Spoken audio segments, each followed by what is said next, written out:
रामधारी खंड 1 प्रतिलेखन संख्या 12। डिक्टेशन स्टार्ट होगी 5 सेकंड बाद। स्टार्ट।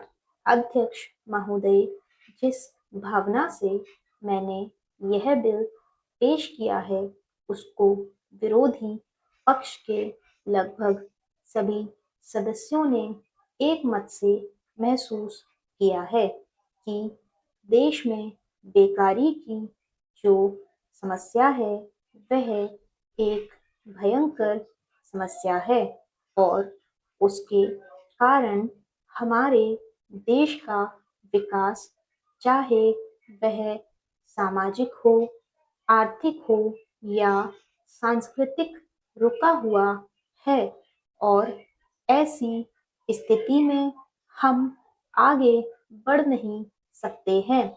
इसी प्रकार से इस परिस्थिति का निर्माण हम पिछले 54 वर्षों से देख रहे हैं।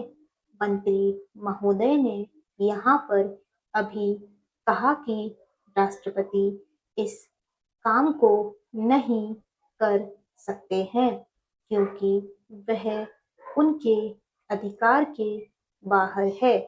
आप राज्यों में राज्यपाल शासन स्थापित करते हैं जब यह देखते हैं कि किसी राज्य में वहाँ की व्यवस्था, वहाँ का विकास ठीक नहीं हो रहा है, जब किसी राज्य में गड़बड़ी फैल रही हो, विकास का काम समाप्त हो गया हो और जिम्मेदारी से लोग काम ना करते हों तो वहाँ पर राज्यपाल शासन स्थापित किया जाता है।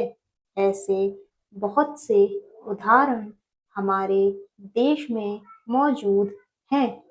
उसी प्रकार से हमारे राष्ट्रपति हैं और अगर देश में इस तरह की स्थिति वर्षों तक चले तो कोई कारण नहीं है।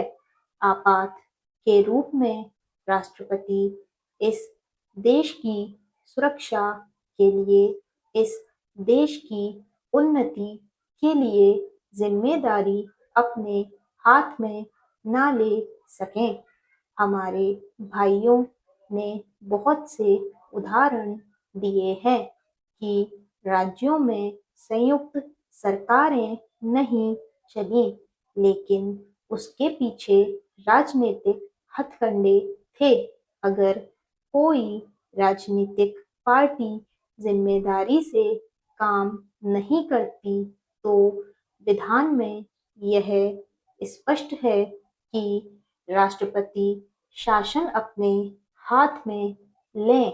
मैं एक उदाहरण देता हूँ कि संविधान में आदिवासी हरिजनों के उत्थान के लिए प्रण किया गया था कि 10 वर्ष में उनकी सामाजिक तथा आर्थिक स्थिति को सुधार देंगे, लेकिन यह सरकार उसमें भी असफल रही।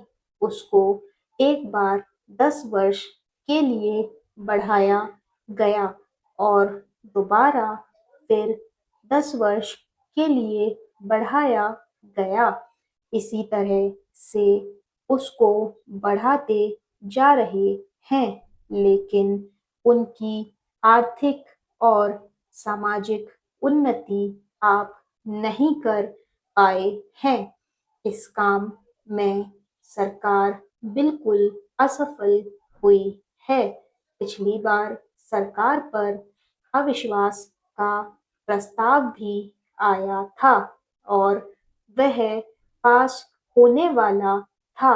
इसलिए मेरा कहना है कि हमारे देश में यह जो बेकारी की समस्या है वह एक बहुत ही भयंकर समस्या है।